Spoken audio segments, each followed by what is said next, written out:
let's start with Zion. I don't want to bury the lead. I'm sure you heard the comments on Gilbert Arenas' podcast. What did you make of it? It was actually a surprising bit of honesty. I don't want to say surprising bit of honesty, as if he is, not an honest fellow with us most of the time. But I thought it was some candid takes from him in his brief little appearance there. I think he talked about, the first thing about the diet. They were, kind of getting on him about that. He admitted, hey, when you're 20, 22 years old and you have all the money in the world, it's hard to follow that kind of stuff. It's hard to not want to do all these other different things. And that was, I think big of him to kind of say, big of him to kind of admit that. I think there's still some things that he needs to do to really commit. He talked about his body. He talked about, flexibility and things like that, and kind of owning up. When we heard from David Griffin, when we heard David Griffin in exit interviews, way back when, one of the things that Griff talked about was this, the idea of having to, everybody has to get better in this scenario. Everybody has to get better, even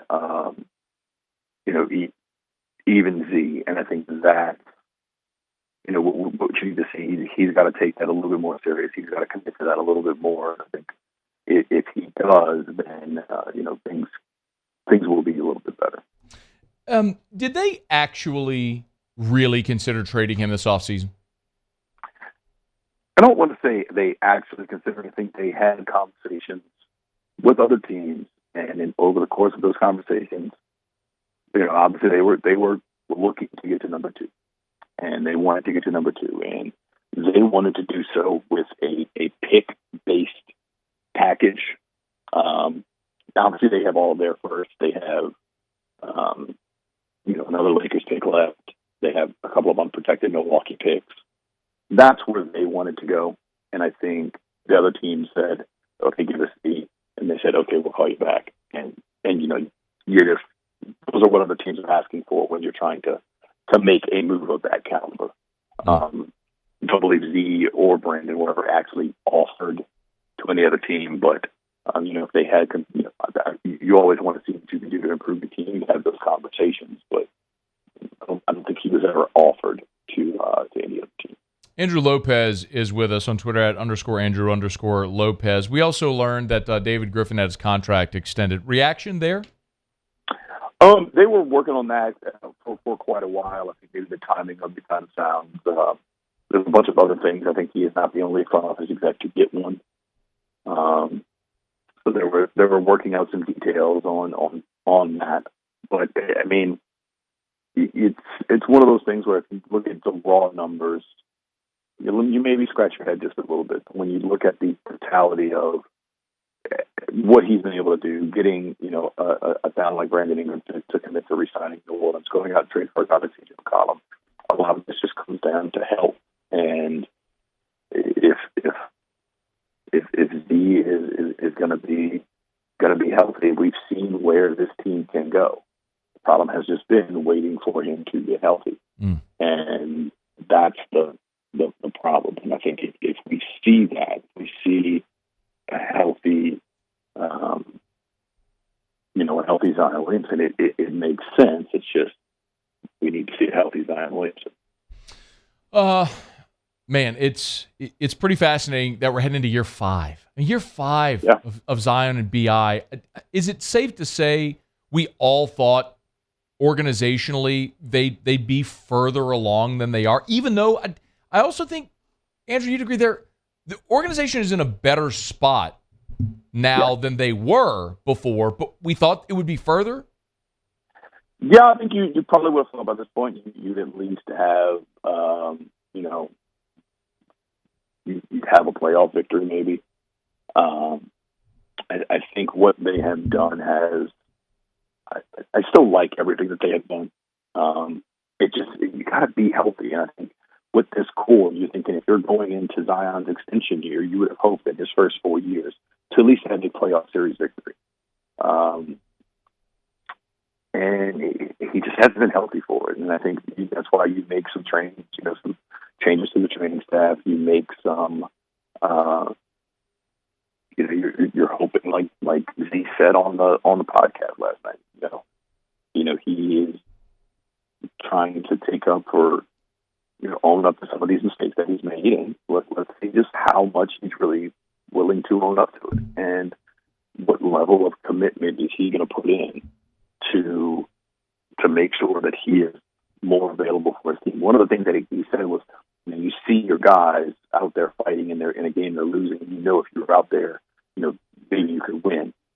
Well, to do that, you have to make that commitment off the court in a number of different ways, with your diet, with your exercise, with how you're training, and all of that. And it's that where I'm waiting to see if he's really going to step up in that regard. Andrew Lopez, one more for you. Just broad strokes here. Give me a takeaways from your time there in Vegas watching the Pels in the Summer League. Yeah, I really, really like what Dyson Daniels is doing right now. I think Dyson is, excuse me.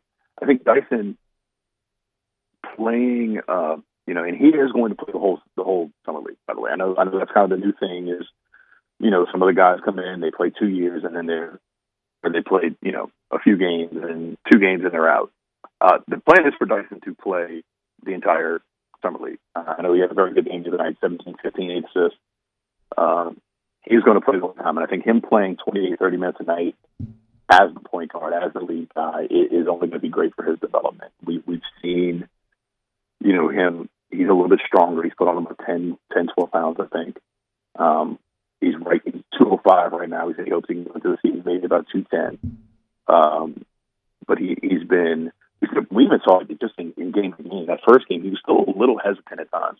Remember there was one time in the first game, he definitely was kind of, should I go in and it was a drive. And he's like, look, and Casey Hill, the head coach of the Summer League team, told him, like, look, man, you have to be that guy. Like, you have to be that guy for us who's going to go in there and score first and get your teammates involved second. And if not, then it doesn't matter. But that's what you need to do, and I think that's kind of the key for him right now is just continuing to grow on the offensive end. I've also liked what DJ Liddell has done, where almost a year to the day where he tore his ACL in Summer League, and he plays his first game on that same floor where he tore his ACL.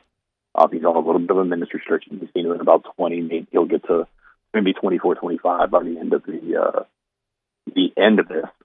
But the fact that he's out there making plays, you kind of see why they were so keen on him last year, and I think willing to give him a full contract if he wouldn't have torn his ACL. But maybe obviously they took care of him this year. Also, like what Darian Sebron has done when he's decisive and getting to the basket. Saw a big step from him in that Sunday game. And then Jordan Hawkins, I think with the draft pick, obviously he's a shooter.